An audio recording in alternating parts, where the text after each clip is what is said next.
Good. How you doing? Very well. We're going to continue on this week. We're going to do the wideouts, the wide receivers. First, I'll ask you, compared to the other positions, the other skill positions, really, running back, flex, and I guess tight end, where is wide receiver? Is it more top-heavy? Is it the deepest of positions? How do you break down the wide receiver position this year? It's very deep, and especially in PPR leagues, there's a lot of value there throughout the entire draft. I'd say all the way up to like wide receiver 45 or 50. I would be happy with getting any 6 of those guys. If you're starting 3 in your league and it's PPR, and you're worried you don't have an early pick, don't worry. You're going to get solid wide receivers in the back end of your first round, and you just pick wide receivers all throughout the first 9 rounds of your draft. Get 4 or 5 of those guys, and you'll be set. They'll be great values to you. Let's look at the top guys of this position. Obviously, Antonio Brown, especially in a PPR league, he's probably the number 1 wide receiver out there. But then guys like Dez Bryant, obviously, and Odell Beckham Jr., and Julio Jones coming off. How does this kind of position break down at the top? There's about 6 guys that are right there at the top. You named them. You got Beckham, you got Brown, you got Julio, Demaryius Thomas, Dez Bryant, even Jordy Nelson and Calvin Johnson are right there in that tier. The most consistent guy is Antonio Brown because he gets the number 1 in targets on his team. He gets, he's pretty good for 7 or 8 catches a week and 100 yards or more, and that's a pretty good baseline for anybody. So he's really solid right there. You can build your team around that guy. Beckham and Bryant get a lot of touchdowns. Thomas has some flashes. Julio Jones, I like them. I would be happy if I get 2 of those guys if I'm picking last in the first round. I think this is a very good place to draft this year. Is Antonio Brown, in your opinion, Jeff, worth the first overall pick in a draft?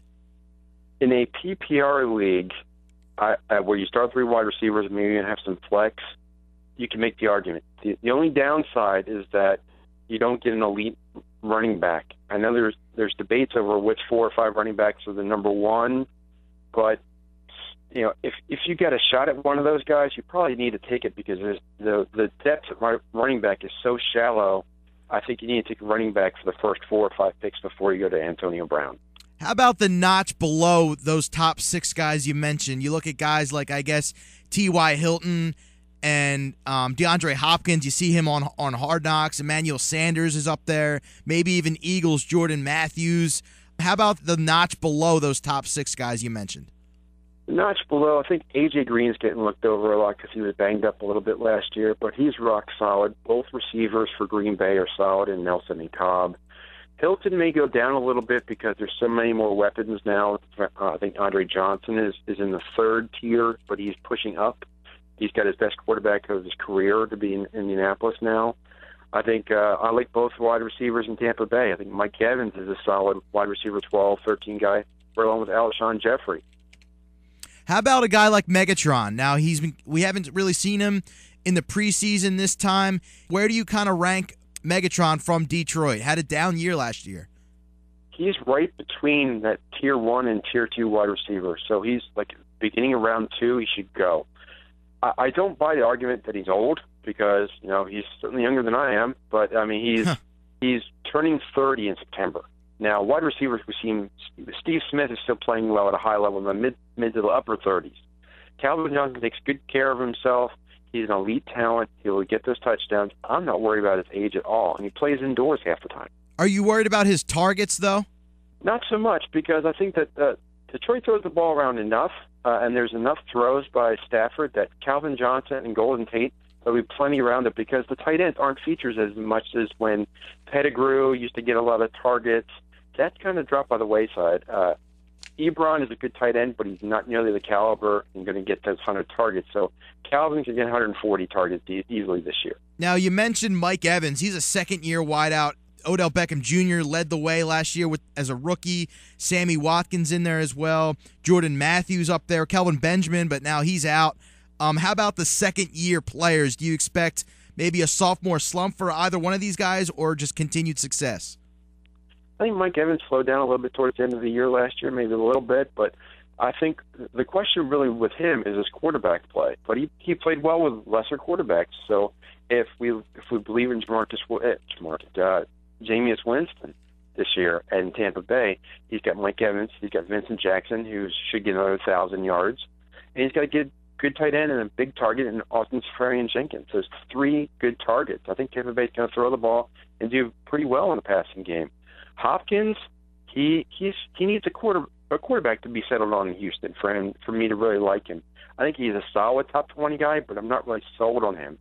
The injury to Kelvin Benjamin is interesting. It elevates Devin Funchess, the rookie out of Michigan, I believe, that was a marginal tight end wide receiver combination, but he's now the number 1 wide receiver, as is Corey, used to be Philly, Brown in Carolina. Mm-hmm. Okay, how about the rookies from this past draft? Now, one of them is Kevin White. He's on the shelf, but how about a guy like Amari Cooper, throw in Nelson Aguilar from the Eagles, Devontae Parker, Dorsett from Indy? How about the rookies of 2015, Jeff? Well, you hit on a lot of the big names there. I like Cooper. He's probably going to be the wide receiver 1 for Oakland. It's probably going to push him up to the wide receiver 2 for fantasy purposes, right at number wide receiver 20 right now.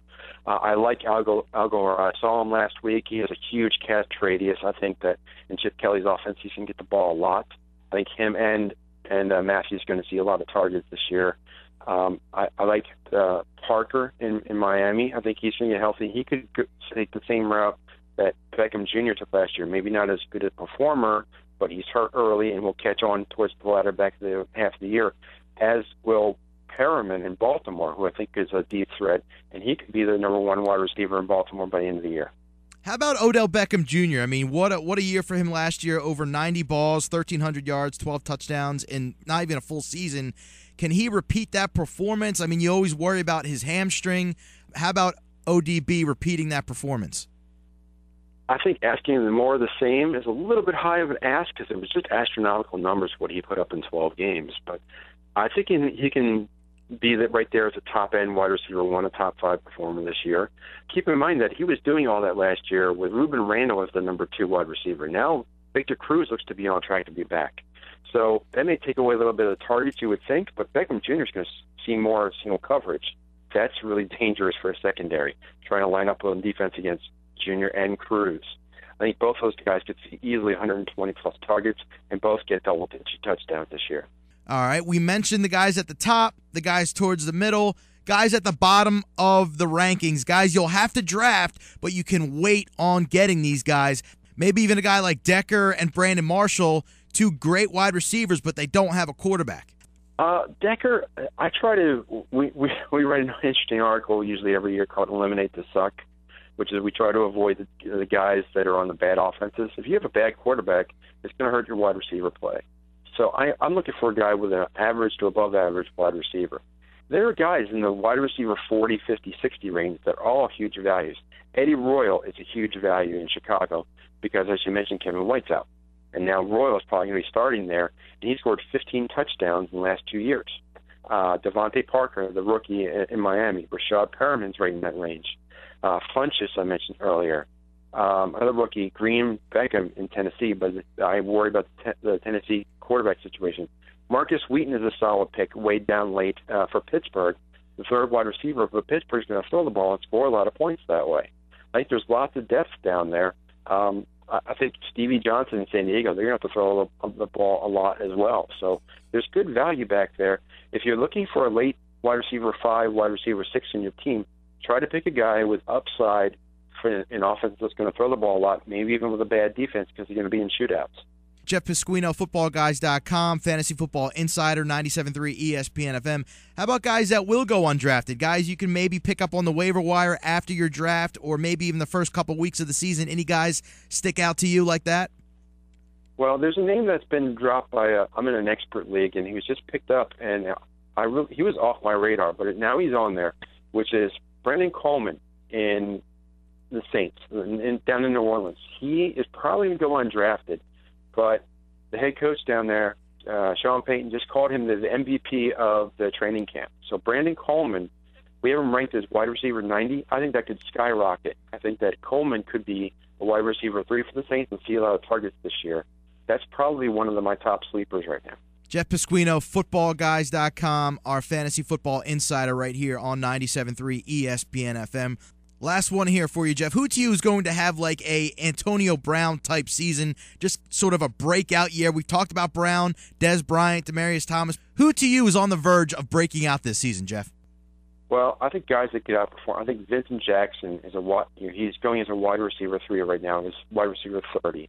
The guy, he's being punished because he only scored 2 touchdowns last year. The 3 years before, he scored 15. In 2 years before, he scored 15 touchdowns on the same 70 receptions.